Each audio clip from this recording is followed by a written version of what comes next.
Okay. It's streaming live now. Tá quase lá, já tá. For me, para mim tá aparecendo streaming live on YouTube.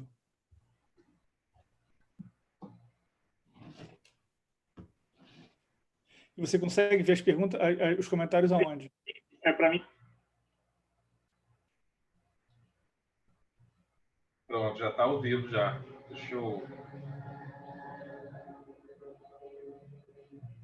I'm gonna mute while I'm not talking, tá? Para você, para não reverberar. E como é que eu vou ver comentário?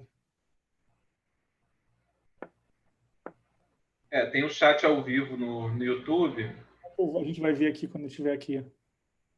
Cara, eu posso ver aqui. Eu vou acompanhando aqui. Você se concentra na apresentação. E você pode interromper o que você quiser e falar. Tem um comentário aqui. Que também pode ter comentário da galera do São Bento. Ok, we're live, right? Sim. Vamos start? Vamos ao vivo. Esperar mais um pouquinho só? 2 minutos? O que a gente falou 6 da tarde. As pessoas estão logando agora. Podemos começar? Podemos. Então, let's go. Yes. Well, my name is Ricardo Hazuki. I will try to speak in English with Professor Bernardo Weaver from World Bank. I'm a finance and accounting professor at Fundação Getúlio Vargas here in Brazil, Rio. And we are trying to do a good presentation, to bring a good presentation for you, presentation about PPP, can we say like this? Yes. PPP. And we will focus in a case study here of Brazil. And from now on, I will let you with Professor Bernardo Weaver. Welcome, Bernardo. All right, Ricardo, thank you so much for taking the time. I appreciate everybody who's logging in live on YouTube. This is a presentation that I've presented at MIT in 2018 and in other events as well. It's an ongoing topic, and this is actually I think it is more like a framework for us to start a conversation on financing PPPs and financing infrastructure in Latin America, right? We used data from 1990 to 2015 to analyze the situation and the structure of infrastructure finance in Latin America.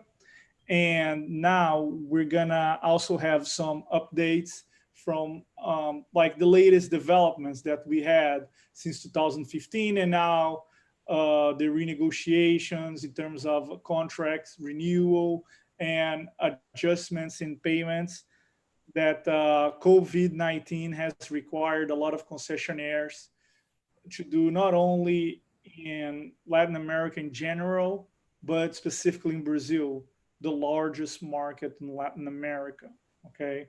And one of the largest markets for PPPs in the world, especially airport PPPs, okay?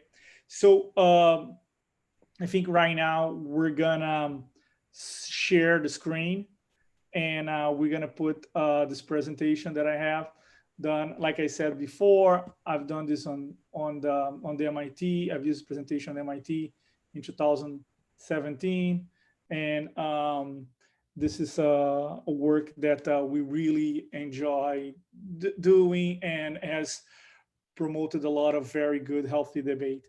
If any one of you guys have any questions about any topics related to infrastructure finance in general, to this presentation specific, or airport deals in Latin America or Brazil, please provide comments on the text bar, on the text box, in the scroll bar, on the right-hand side of your YouTube screen, okay? We're gonna have Professor Razuk, who's a professor of finance at FGV in Brazil, to go through the comments, and he's gonna interrupt me whenever we have some comments, or maybe he can present some comments in the end. Overall, this is more like an expository presentation, and we want really to share this knowledge with the PPP community, not only in Brazil and Latin America, but worldwide. Okay, this presentation has been advertised at the World Bank, in the IMF. We also spoke about in academia in Brazil and other places in Latin America, and hopefully our friends in Europe as well were able to join. Okay, so introduction. We're going to be talking about airports in lower and middle income countries. Okay, and first of all, why are we talking about airports, right? I think that the main selling points for airports for developing countries is that airports are very important infrastructure.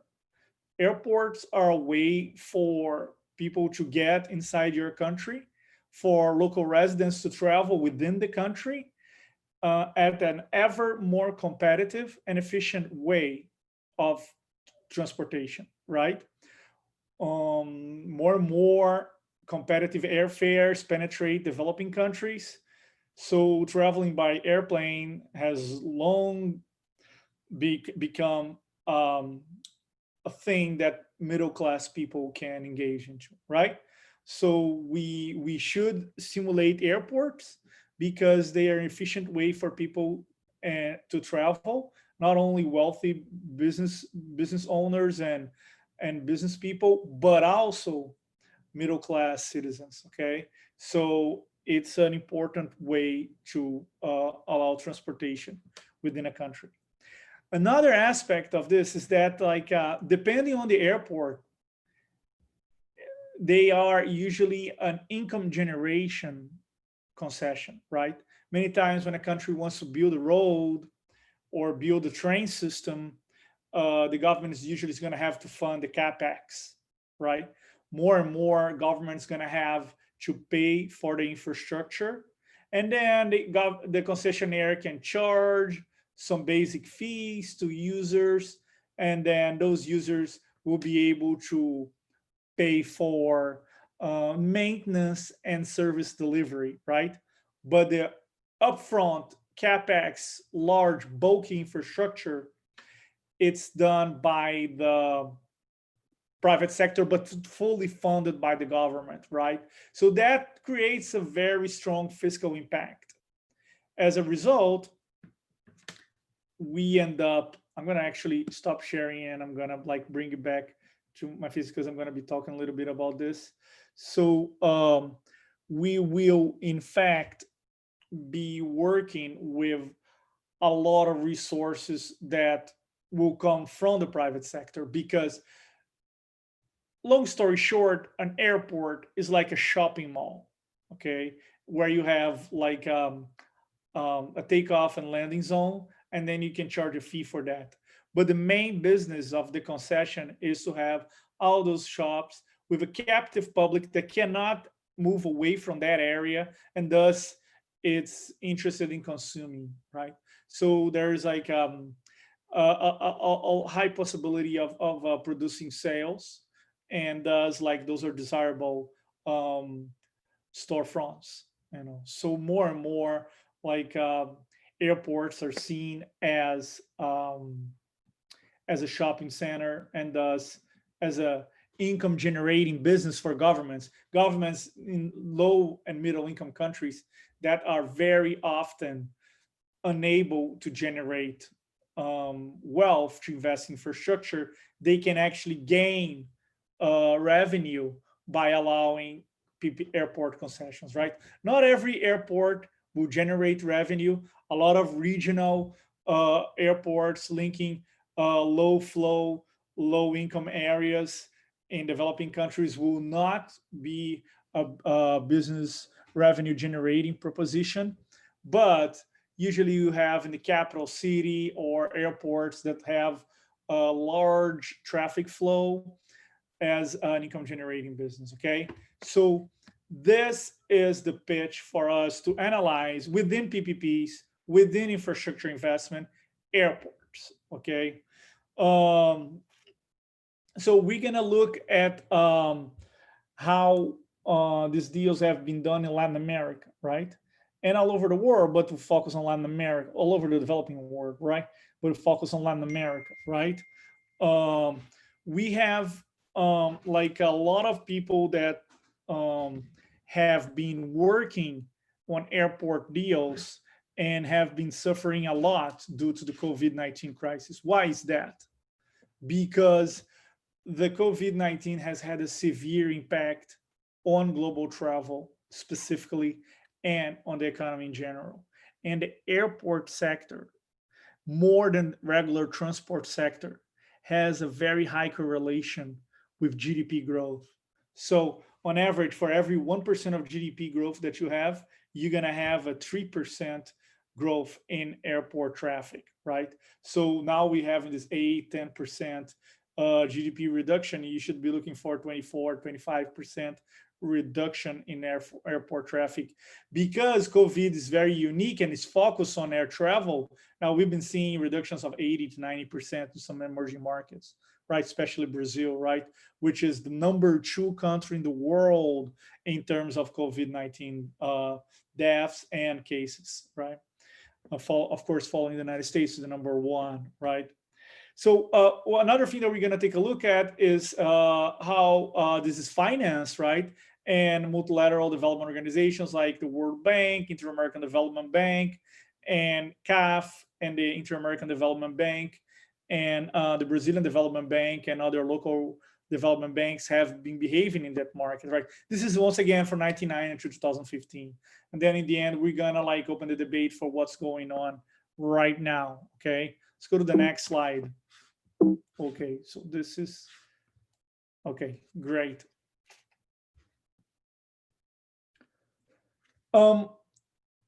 Economists may say that airports are essential to competitiveness and have a correlation, a somewhat linear correlation to economic development, right? The R squares is 0.61. So it shows that there is a relationship between airport infrastructure quality and competitiveness ranking, right? Those are both rankings, right? So there's no absolute truth here, right? We're just talking about speculations, but overall, it shows that like the better off are your airports, the more competitive you are, right? And in terms of this is not so very linear because you look at countries like Brazil that have the highest airport quality in Latin America, but still it's less competitive than Panama, right?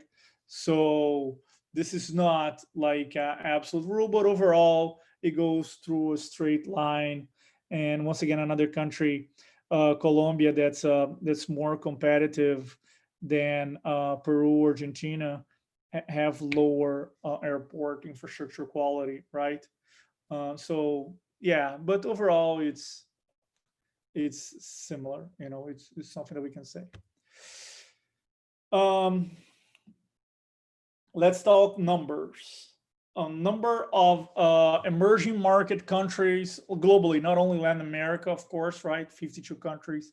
Latin America doesn't have 52 countries, right? That have airport PPPs, right? 52, right? Emerging market projects that have reached financial closure in terms of airport deals, 177. So it's a sizable market, right?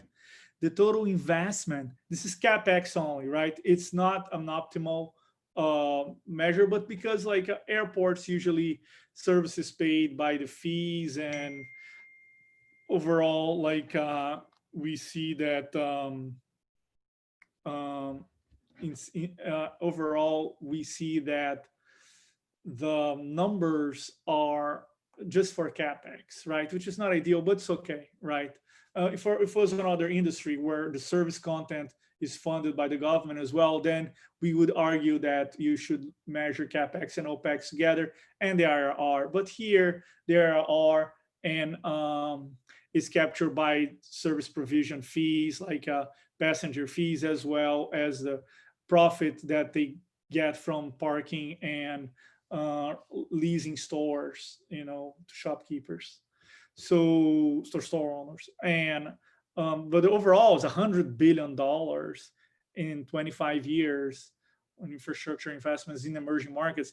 In emerging markets where you don't have a lot of investment, right, for PPPs, right? Because if you look at emerging markets in general, you look at a lot of the infrastructure investments done in China, and China does not do PPPs, right? Their focus is on public works, okay? The region with largest number of PPP projects, once again, because China is very public works centered, is Latin America, right? LAC stands for Latin American Caribbean. We have 74 projects, right? 58 projects are brownfield and 8 projects are greenfield. What does that mean? Brownfield are projects on airports that already exist, and there's some uplifting, some renovation. And greenfields are like, there's no airport, and then you build an airport from scratch. So if 58 projects are brownfield and only 8 are greenfield, what does that mean? If this is a class, I'll be asking and waiting for you guys to comment. Maybe you guys can comment on the scroll bar on YouTube. But we can say that most of these deals are airports that already exist and they just need renovations, right? They just need uplifting. They just need like improvements in terms of their infrastructure, maybe expanding another lane for takeoff and landing, and like more warehouses for parking to park airplanes, or just expansion in terms of shops and gates. But so overall, we see that like there are a lot of airports in Latin America. They have been there for a long time. All we're doing with PPPs in Latin America, we're just improving these airports, right? And these renovations are so complete that sometimes they might be sad that they are actually greenfield, but overall we still because there's already an airport, we consider them all brownfield. Okay. Okay, so now let's take a look for the whole world, right? We look at the number of PPP projects in airports, right? And the region with the least amount is South Asia, right? They're not doing PPPs. They probably have a lot of airports. In India probably has a lot of airports, but they usually probably do so as public works, right? At least until 2015, they did that, right? In MENA, Middle East and North Africa, there's a little bit more, but still not so much. Sub-Saharan Africa, which is like a region with a lot of countries that are low income, very poor countries, also very few projects, right? In terms of PPP, airport PPPs, airport concessions to the private sector. And East Asia and Pacific is have more comparable to Europe and Central Asia, which is basically Eastern Europe and former Soviet Union. And Latin America has the vast majority, right? Most countries in Latin America are middle income countries, right? Or some are even high income. You don't have a lot of poor, low income countries. You're gonna find more low income countries in South Asia, in the Middle East and North Africa, and in Sub-Saharan Africa, right? And those regions have very few PPP airports, right? So what does that tell us? It tells us that airport PPPs, even when you're talking about emerging markets, developing countries, they are still for relatively rich markets, right? Within the developing world, the better off countries end up taking the bulk of it, right? With the exception of China, which decides to do its projects as public works. But so PPPs, even when it goes down to developing countries, it still does not penetrate well into the lowest income countries, right? So this is something that I think it shows some market inefficiency, because there must have deals that can be done in very low income countries through PPPs, right? There must be a structure that can be found and that can generate wealth, both for investors and investment for these low income countries, right? So lower middle income countries represent 20% of Latin America. but they only have 2% of the airport deals, right? Even within Latin America, where most countries are middle income and some are high income, you're still gonna find a, a very, very small percentage of um, of deals going to those countries. So even within a region, it's topped up for like the best countries, the wealthiest countries, not necessarily best, right? And but even okay, so now we're going to talk about the nature of this investment, right? Like this is a PPP presentation, and we're overall giving a large compliment to PPPs, and we're saying how good it is that we have PPPs and that these deals mobilize private sector investment and thus free government budget to address social issues or other infrastructures that will create more wealth to low income citizens, right? But so when you look at the reality of the expenditure on these airport deals, specifically in Latin America, you see that even the PPP deals, which always go to the top countries, to the top markets, as we saw in the previous slides, they still have a large share of their spending, basically 2/5 or 40% being paid by the government, which is interesting, right? We're giving a big compliment of PPPs. We're saying how good it is that we have private sector investment. But even when you're doing PPPs, and then you still have a large chunk, 40% of the spending done, or 2/5 of the spending done by the government, right? So it's an interesting situation, right? That you see that the government always has a role in financing PPPs, right? So once again, we look at the deals that we have in the region, and they're mostly brownfield deals, like we said before. Um, Mostly rehabilitation deals, build, rehabilitate, operate, and transfer, right? So basically, it's like a flip operation, right? Um, Another thing that actually corroborates and goes hand in hand with what we said before in terms of the type of funding that we're looking forward on PPPs in emerging markets. Once again, even in the wealthiest countries, the deals that are directed to leverage private sector investment, the role of public financing and public funding and public spending, it's very high, right?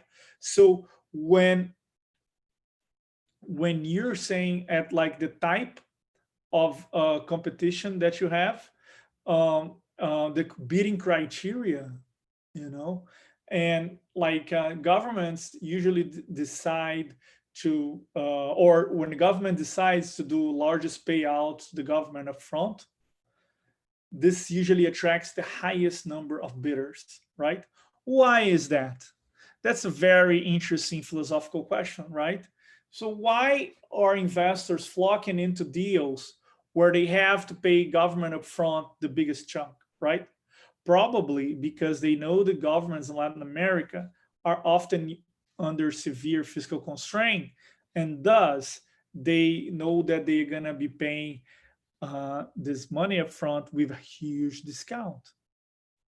So when they adjust for the stream of cash that they will be receiving over the years, concessionaires are eager to give a lot of money upfront because they know that they can capture a lot of wealth. When conversely, when you compare with bidding criteria that select concessionaires based on the highest percentage of revenue share with government, that is, if you win, the company that was going to win the concession to run the airport is a company that will allow the private sector, will allow the government to capture the largest share of its revenue as a concessionaire, then many fewer bids, less bids. So less companies are interested. Companies want to give the money up front to the government. They want to run their business at their will without government interference. Why? Because they're probably capturing very good revenues. And the government is very happy to do that as well, right? Because the government is usually under severe fiscal constraint. They desperately need money to keep on paying public employees and their foreign and domestic debt, which is usually out of control. Okay, so let's talk about who finances PPPs in Latin America, right? Airport PPPs. So usually you have commercial banks doing half of the funding, government banks 14%, construction firms themselves out of their balance sheet revenue they do that, private companies 9%, and then infrastructure funds, investment banks, pension funds like in Chile, they are overall only like less than 5%, right? The multilateral financial institutions like the World Bank, Inter-American Development Bank, the Cooperación Andina de Fomento, which is the CAF, they are the Central America Bank of Economic Integration, CABE. They are also important in that market, right? And thus but they only do 7% of their all financing, right? So this business is not a multilateral finance organization business, right? This is done by private banks, right? So this is interesting. It talks about the debt service life on a PPP financial analysis, right? And then it shows that overall you see that how some airports they try to pay their debt as much as quickly as possible, and others that end up not working so well, they continue with their debt. Like a number of bids on the best like concessions, and then like you see that in Brazil, BNDES used to have a very important role, and now as we understand, BNDES is not landing for PPPs as well, right? And this might be a problem for Brazil on its way to rebuild economic growth, right? As we understand, actually, there is a lot of concern for the solvency of concessionaires right now due to COVID if they're not bridge financing by the government banks, right? Or private sector banks if the government like stimulates them to do so. Chile uses pension funds, but this is only 2% of the market in Latin America, right? And pension funds are very cool. It's a way for you to develop capital markets as a whole. But in Latin America, that has not really been the case. Chile is a single country that has not been followed by other countries, right?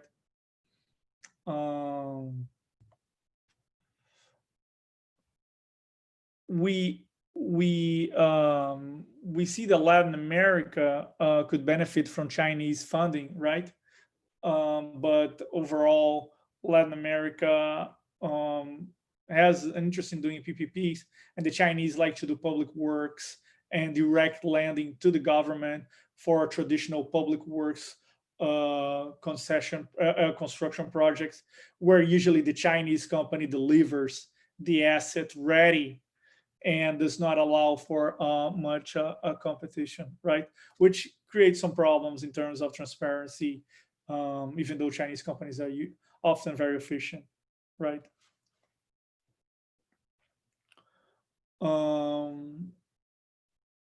So only 8 deals had multilaterals lending money, right? It's like 800 million out of 40 billion invested in airports. So multilateral international organizations have not lent that much, right? The IDB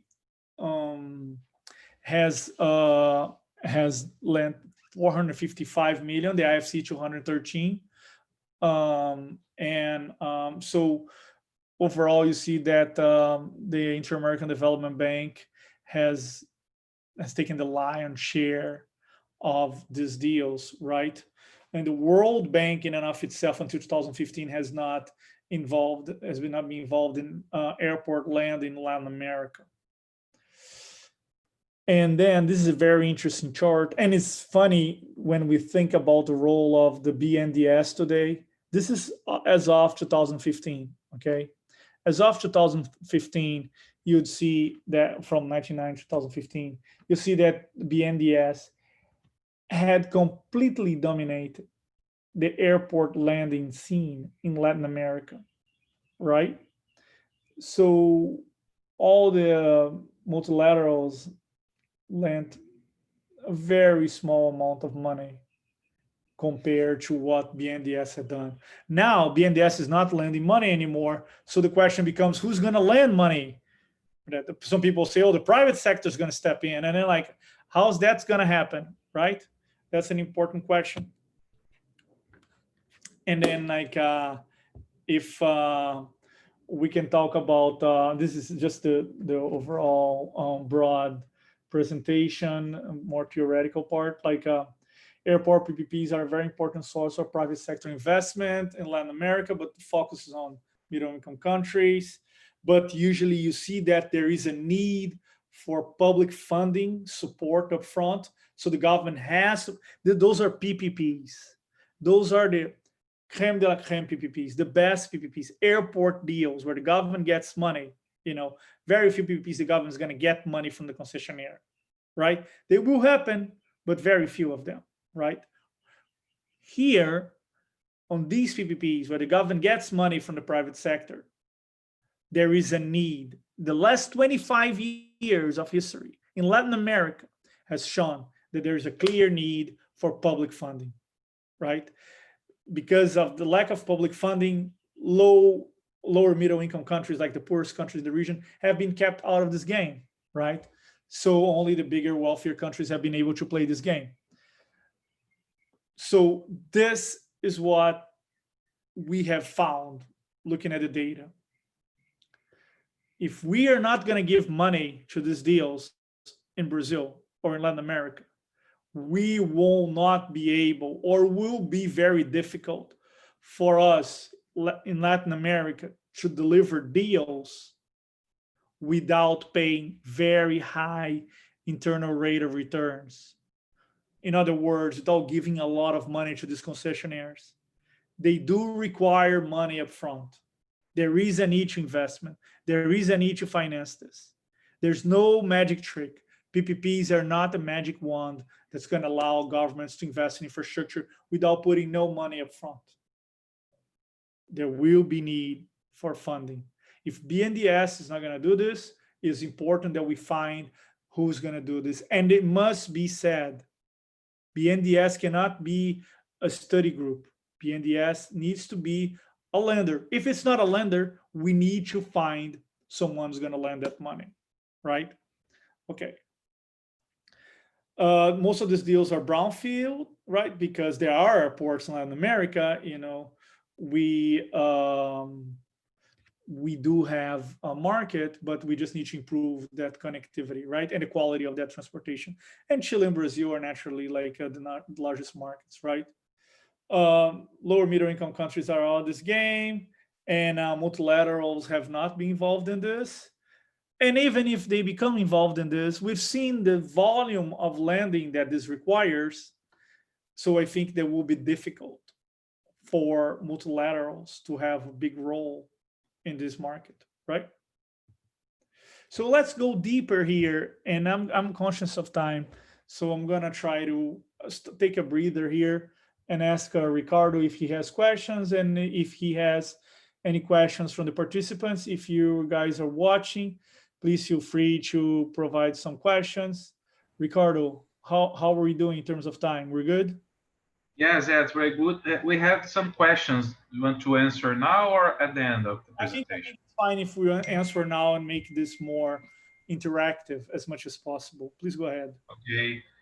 We have a question from Strategia e Ação, Strategic and Action. It's the name of the user. Would COVID-19 have a great impact on current airport PPPs, particularly on those which haven't reached payback? So this is an excellent question, right?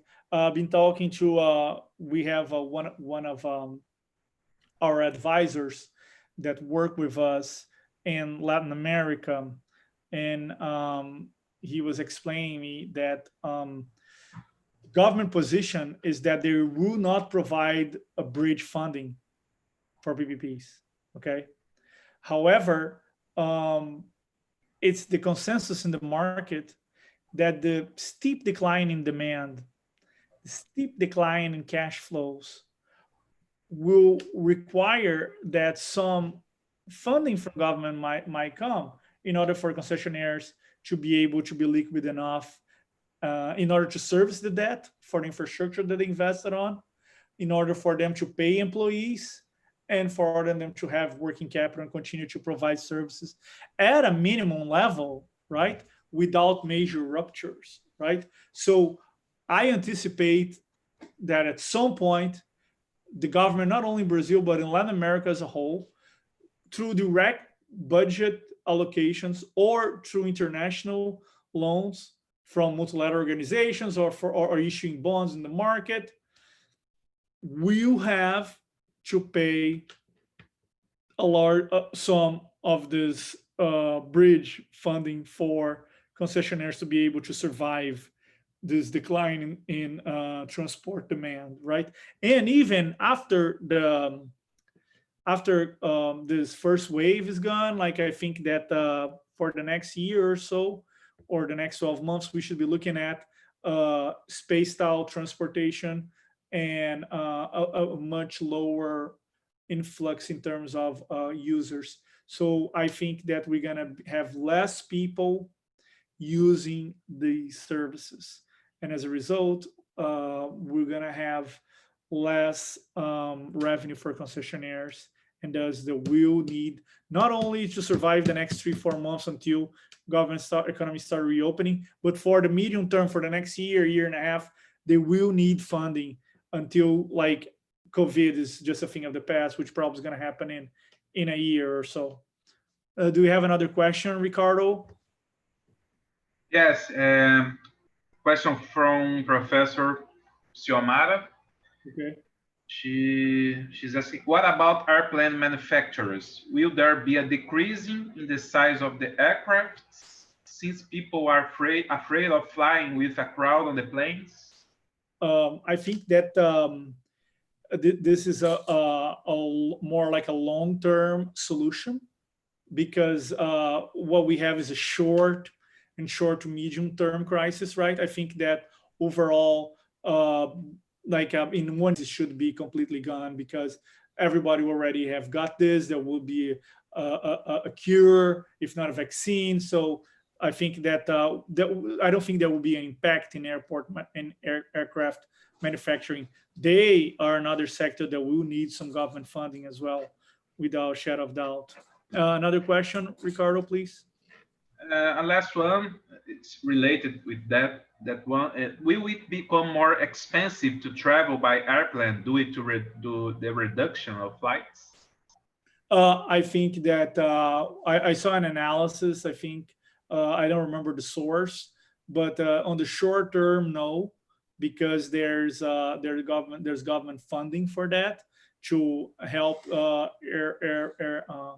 air travel companies to stay afloat. But on the medium term, like, and I think until like after the summer here in the northern hemisphere in America, I'm speaking from the United States, we will have an increase in terms of like a travel, but people still will need to be spaced out in airplanes, and thus that will increase the cost, right? So I think that we'll have like, but it will be temporary, and then at some point, when this goes away in a year or so, then we will be able to have a decline in terms of costs. Please, another question, or are we good? Can we continue? Yes, we can continue. All right, thank you, Ricardo. Okay, so now we're gonna try to take a look at breeding criteria in Latin America, and what does that tell you? You know, the issue that governments really want to be paid up front in most of the concessions shows that governments in Latin America throughout time, it's not a thing of today, but since 1990, 2015, over 25 years, they've always been stranded for cash. There's always a need to be paid up front as much as possible. That does not mean that they do not have to invest in infrastructure as well. And that does not also mean that they probably will have to provide some financing for that structure to occur, but they will have to provide some money, you know. And then and the second most is sharing revenue, which concessionaires are usually not very interested in. And that also reduces the interest in the concessionaire into making a lot of investments, because they're going to share the revenue with the government, right? There's other aspects of this which are minor, right? So when we look at the Rio de Janeiro airport case, right? This concession was done in 2013, I think. So the Brazilian SOE kept 49% of the equity, right? So it was a shareholder, like a minority shareholder, but had almost half of the deal. And we had like a lot of the top airport concessionaires in the world: Changi from Singapore, Fraport from Frankfurt, Zurich and Munich Airport, Airport de Paris, Schiphol, Amsterdam, Ferrovial, so another concessionaire, and all of them have partnered with local players, right? So this was a time when Brazil had a construction industry, had a market for concessionaires, and now that is gone. In the last few years, Brazil has managed to destroy its construction industry, its concession industry, and the latest airport concessions, if I understand correctly, they have been fully controlled by foreigners, right? This is a sad state of affairs for like the country that had the largest construction and service industry in Latin America, and probably the largest in developing world, except for China and maybe India. Probably bigger than India, but I'm not sure. But Brazil had like a massive industry, and now this completely destroyed. So now only foreigners play in the Brazilian market. They charge the margin and they capture that margin. Before, the foreigner had to partner with a local, and the local kept the margin. The foreigner brought the best know-how in the world. The Brazilian company would learn how to manage the asset, and then in the future would be able to do this on its own, right? That's not the reality anymore. And because of the financial crisis that has hit the country so severely, the country has not been able to um, continue winning concessions in the rest of the world, right? And also because of the corruption scandals, right? So the implications of that situation in Brazil was very well. 2013, doing very well economically. The country had 19 billion reais, which was $7.9 billion. Oh, that exchange, when the dollar was at 2.3 or something. Now the dollar is at 5.3, right? The country has really gone downhill in the last 8 years. Not related to any politician, it's just the economic situation of the country. I have no political views on the government or the opposition. I'm just trying to convey the economic situation of the country and how Brazil is not able to capture investment. Look how much we're paying. Now, apparently, the Rio de Janeiro airport situation is much more severe. The concessionaire has the Brazilian partner. They have sold its share to Changi, the Singapore concessionaire, and because of COVID, the airport was getting better, but still it did not grow as expected. So the Brazilian concessionaire is out of the picture, basically. The foreign concessionaire is running the show, and he has not been paying the government nor its BNDES loan because of the crisis, right? And it might need some bridge financing. So this is what we need to address right now. How are we going to continue to invest in infrastructure in Brazil if we don't have bridge financing, if we don't have local players? We're going to only sell to foreign players. We're going to be paying a very high discount rate. And I think that's something that's worth debating. Bankability was provided by BNDES. Once again, I remind you guys, this presentation was done for the MIT in 2017 or 18. This is before any government changes, but we assumed that BNDES was going to be there to finance this, right? Santiago Airport is also like an important deal.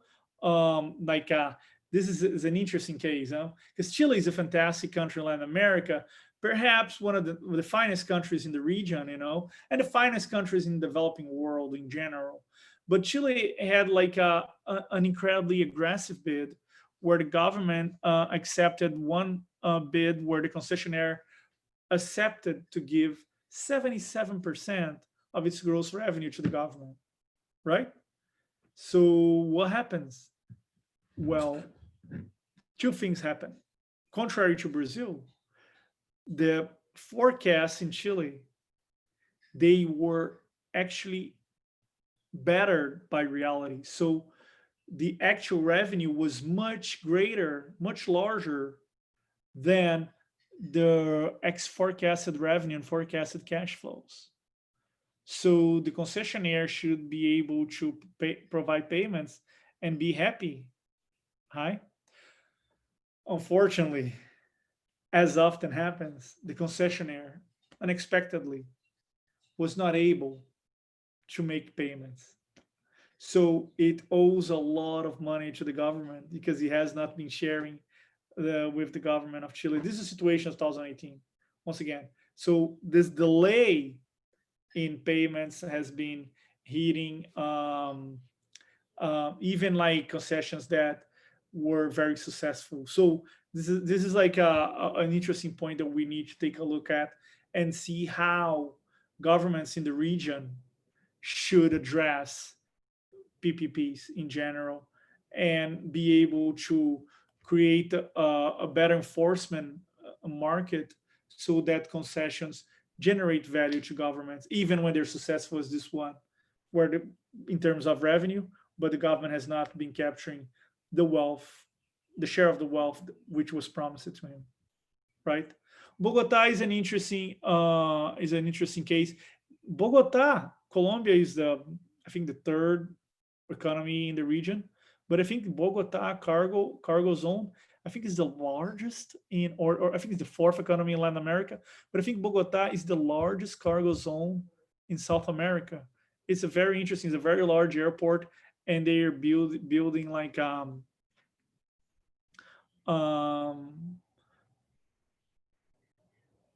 they're building like a new expansion, right? So I think that the issue there is that they wanted to invest now they need to, because demand has been growing so much, they need to do a new terminal.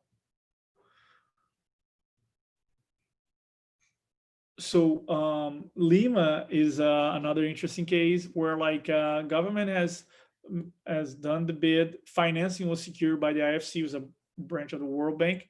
However, for 11 years, the government has not been able to exact eminent domain, i.e. to allow investors to get access to the land so they could build the airport, right? I think the situation has improved a little bit, but not much. So, and now the concessionaire is going to take their government and international arbitration, right? So, at the time before all this has happened in Brazil, even when when the economy is doing well, the government was expected to provide financing, right? And the concession was going to collapse if there was no financing available. So I think we talked about this. And in case of Chile, like we spoke, the need to invest into like enforcement mechanisms and look at realistic bids, right? The concessionaire would never pay 77% of its gross revenue to the government, right? Even in a situation when revenue was much larger than expected. So, and in Bogota, like once again, everything goes well. There is a need to get more expansions, and then the concession goes AWOC because you need to do a whole new concession. So this is an interesting chart, like the size of the concessions in 2012, 2013 was massive compared to the history of airport concessions in Brazil since the 90s, you know, and those deals were really impressive. São Paulo, Campinas, and Brasilia also generated a lot of revenue. São Paulo, Brasilia had 673% spread, right? São Paulo 373, Campinas 159% spread above what the government asked the minimum price, and the concessionaires were making huge offers. So this contracts were signed in 2012, and the economy was doing well. The Brazilian Rio de Janeiro case, $10 billion, like overall, like the demand forecast for 2038 was 60 million passengers, and there was a lot of capex requirements. Some of the capex requirements were done. I think that we need to see if there are other needs for investors to put money. But overall, right now, investors are not giving any money to the government, and the committed payment of 7 billion or 20 million reais, they have not been paid because the concessionaire is holding that money because of COVID, and also because demand did not materialize. So and this is like the requirements for the concession, right? And the WACC was 6.46. This is like probably different because of discount rate. They probably were believing in a large loan from the Brazilian Development Bank at the time with the long-term rates, which are much lower. Um, and then, but that was not the real IRR that they were charging, right? And I think that's it. We had like local international players, and this is a healthy market that was destroyed, right? I don't blame fault anyone. I don't think there's nothing that I don't know what could have been done different, but I know that we had a very strong economy and a very strong market, and that is gone now with COVID. Now we're moving the opposite direction where the government's going to have to step in and give money to these concessionaires one way or another. And I think that's it. This is just like a, a sad story with some nice points, nice moments we had. Hopefully, Brazil is gonna come back very strong. It's gonna be able to attract investment again, and it's gonna be able to invest heavily in this infrastructure. I think we've taken more 65 minutes, 55 minutes. We have 5 more minutes. I'd like to know if Ricardo has any more questions from our participants. Ricardo, please. Yes, we have a question from our friend Marcos Assad. Do you know Marcos Assad? I'm familiar with Mr. Assad. Yes. Okay. And Marcos Assad is asking if every PPP is similar, in spite of the country we are talking. No, there are. Thank you so much for your question, Assad. Thank you so much for joining here. I think that overall, there are many different types of concession. We can say that basically we have two very large branches of PPPs. You have what we call light touch PPPs, which are just the service PPPs, where we just allow a private sector company to deliver a service, might be waste management without an investment, or just a fare collection, or just the maintenance on the road. Um, but usually the best PPPs, the PPPs that have a higher probability at generating more value to the government and society, and even to the concessionaire, are the CapEx slash OpEx PPPs.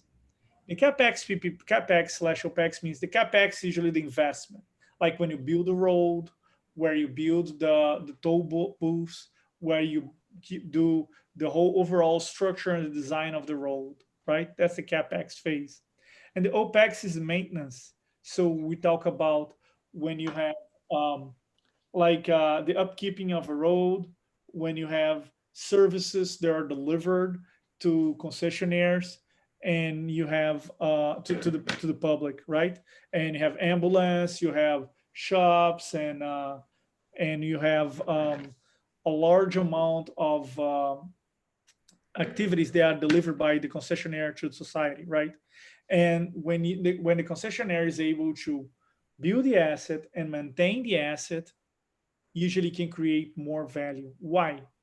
Because the concessionaire is going to build the asset with the highest possible quality, trying to avoid that the asset is going to be depleted by the end of construction, right?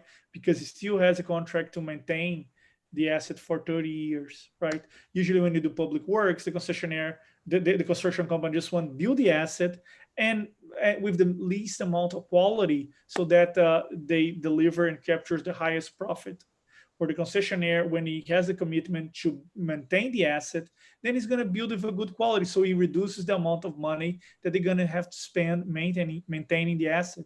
Moreover, he's going to have the ability to design the asset in a more effective way using more modern and less expensive equipment that will allow for him to capture a higher profit margin, thus charge a lower toll to users, hence generating more value overall to society.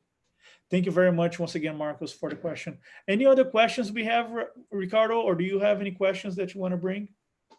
Not yet, but I have a question. Yeah, I'd please. like to know, what do you think about the regulatory scene of each country? How is so deep? This is how important is the regulatory political scene in each country? After this is a very good question, Ricardo. After analyzing these countries, I've been working, I've been consulting with the World Bank, and I've been teaching for the last 15 years. And we analyze that overall, regulation is usually the infrastructure, right? The infrastructure of infrastructure, right? So it's basically it's important that you have a good regulatory apparatus, but it's not necessarily the most important thing. Is that you don't have many abrupt changes, right, on the overall macroeconomic scenario of the country, right? And that the regulation cannot really control, right? The regulation is just the base, but the most important thing is the overall solvency and stability of the country, right? I think that's the main thing that we need to look at.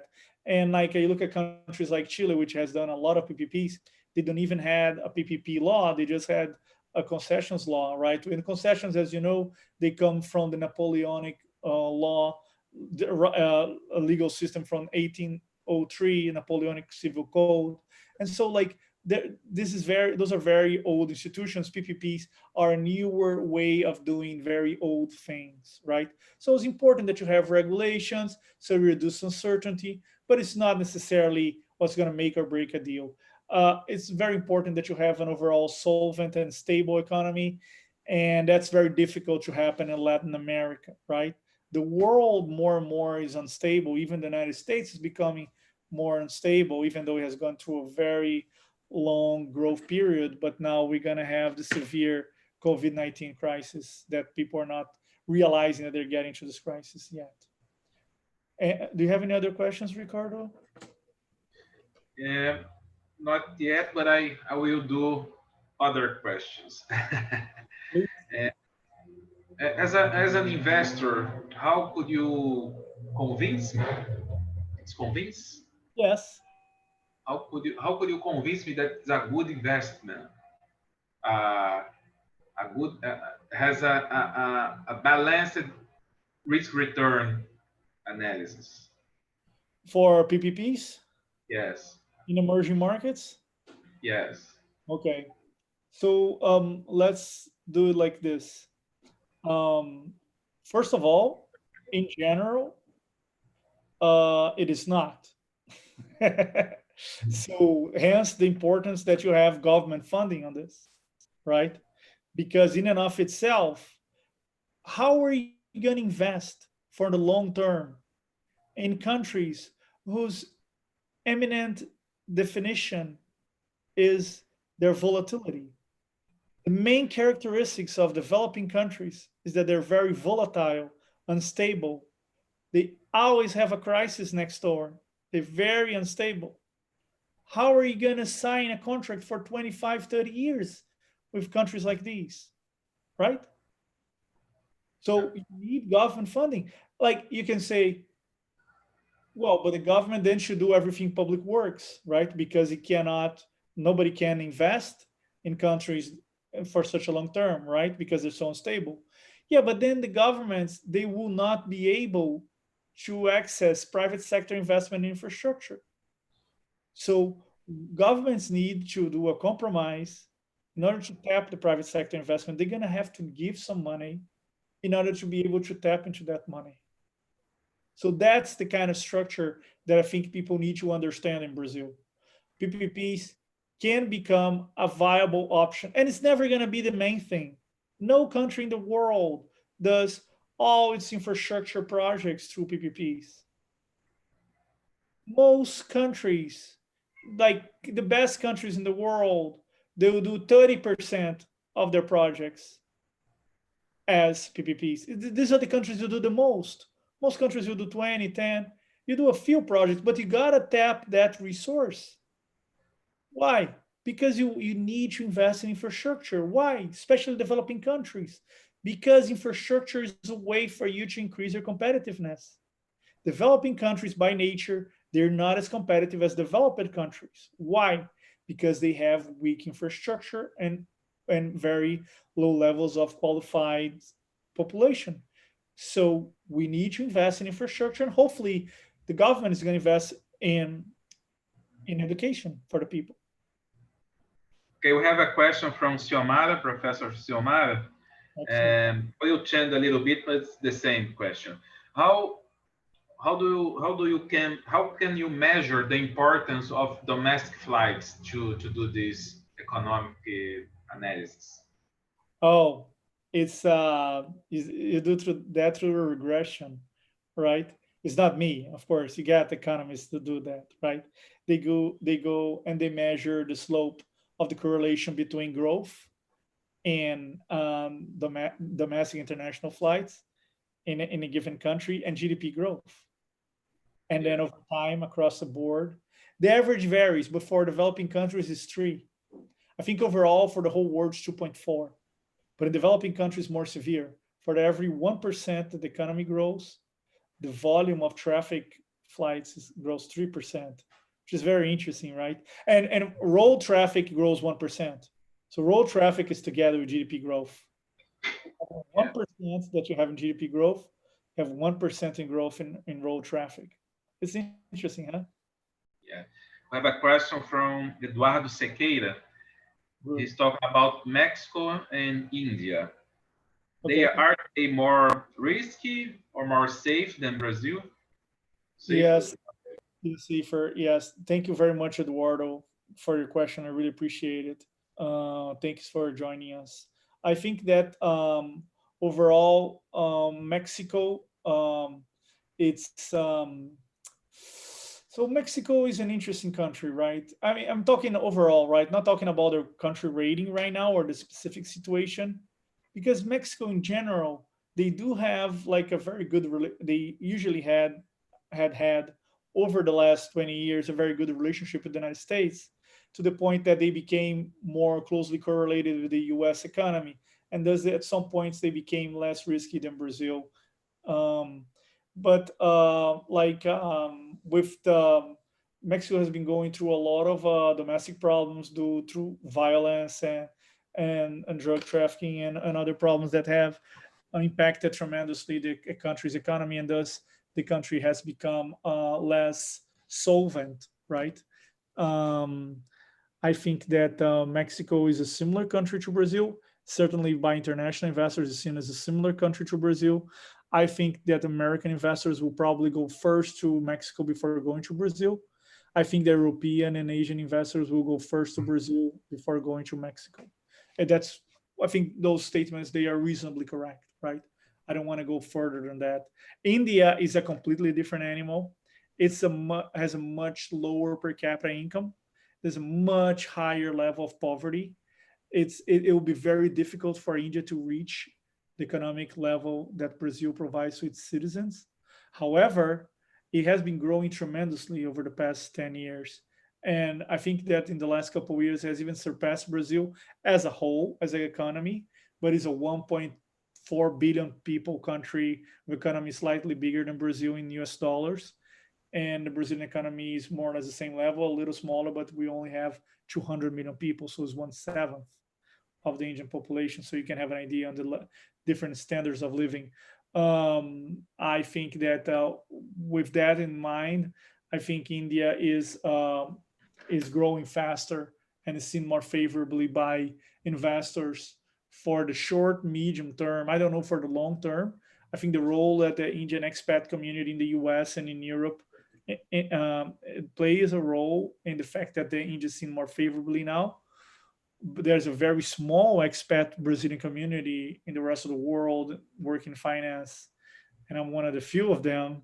So I think that that has an impact in terms of the how Brazil is seen abroad. Thank you so much for the question. So we don't have other questions, but I will do a last one. That's And besides the government and the private investors, are there any institutions that can help the development of PPPs? yeah, like the World Bank, the Inter-American Development Bank, CAF, like a lot of international institutions help PPPs, but a country as big as Brazil, it needs to do the bulk of the heavy lifting. You know, the bulk of the financing usually comes from the government, especially in a country as big as Brazil. You saw the volume of lending. It's like, so I think at some point in 2013, 2014, I think that BNDES was lending 3 times more than the World Bank was lending globally, right? So, like that's the kind of investment that Brazil needs in order to boost its infrastructure, you know. Yeah. Uh, and if you rely on international institutions, I think the World Bank will probably lend $2 or $3 billion to Brazil, or $4 billion, like something like this, right? Whereas like BNDES was probably talking about 40, 80, $100 billion every year, right? So that's the kind of investment that we need to do in order to trigger that economic growth, right? We need government funding. We need BNDES. If BNDES doesn't want to come, that's fine. You need to find a way to get government funding for this, right? Maybe you can build like a pension fund investment scheme like they done in Chile. That's more complicated, it's more sophisticated, probably is going to involve a very large share of government support for these bonds. So basically, government is going to be issuing debt for these concessions. Uh, so I think BNDES, I don't think BNDES should be the only one financing this, but I see a role for BNDES to play on this. This is my view. You know, I don't have any political agenda regarding Brazil or Latin America. I try to be a technical, um, have a very exact, precise technical perspective, and I try to provide the diagnosis so that I can advise properly governments around the world. You know, I've been working with countries in Europe. Right now, I was finishing working in Europe, Central Asia, Africa. So there are plenty of, I advise the United States, I advise the government of the UK, England. So Eastern Europe countries, like I said. So there's like, they really do not carry a political agenda. I just think that technically Brazil needs to find a way to finance this infrastructure. And if BNDES is just going to be producing studies. I think that we're going to increase the probability that those studies, once again, will just be put on a bookshelf. They will not be, how can I say, they will not be become reality, and they will not impact economic growth in Brazil. I think that's the overall message. And I'm a message of optimist overall, right? It's an optimistic message that I think that Brazil has all the elements to do this. I think the government is going through a lot of issues, which is none of its making. Like this is a COVID, it's a foreign crisis, it's a virus that came from abroad, and the country's trying to manage this. The United States also trying to manage this. I'm not going to get into the merits of doing wrong or right, but I think that overall, the country is has like a very well qualified group of people working, and not only in the Minister of Finance, the Minister of Planning, the Secretary of Private Investments, but also on BNDES. We have a lot of people who went to the same high school as we did, Ricardo. They are doing a great job there, and I think that like there's room for improvement even more if we're able to work together and benefit from the previous mistakes that we've seen, not only in Brazil, but all over the world on this topic. I think that's the message of hope that I'd like to leave. All right. Okay. Thank you, Professor Bernardo Weaver. I think we have no more questions, and let's go to the end of this session. First, I'd like to thank you for being here in my channel, and thank you all. You all are seeing this presentation, and now it's your time to end the session. Okay. Thank you. Thank you very much, Ricardo. You're a gentleman. Thank you for inviting me. I'm very honored to be here. Usually I do events for other organizations, but I'm trying to do more and more events where we take the leadership, and I appreciate you taking the leadership in this. And I hope that we can continue to do this together in the future. It's been an honor and a pleasure for me. Okay. Thank you. Bye-bye. Bye-bye. Have a wonderful You day. too. Okay, ciao.